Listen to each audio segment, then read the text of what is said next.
వెలుగు కనపడగానే ఒక్కసారి అరుణాచలం అంతా మారుమోగిపోతుంది.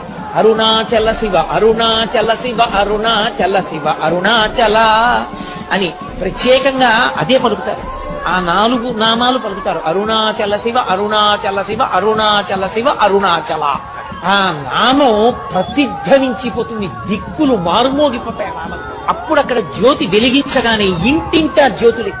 ఇన్ని జ్యోతులతో అసలు మీరు ఆ అరుణాచల క్షేత్రాన్ని చూస్తే ఎక్కడ చూసినా జ్యోతులు. ఇన్ని లక్షల మంది ఆ జ్యోతి వెలుగుతూ ఉండగా పర్వతం మీద ఆ పౌర్ణమి నాడు ప్రదక్షిణం చేస్తారు. కార్తీక పౌర్ణమి నాడు ప్రదక్షిణం చేయడం అంటే మీరు నడవడానికి ఏమి ఉండదు.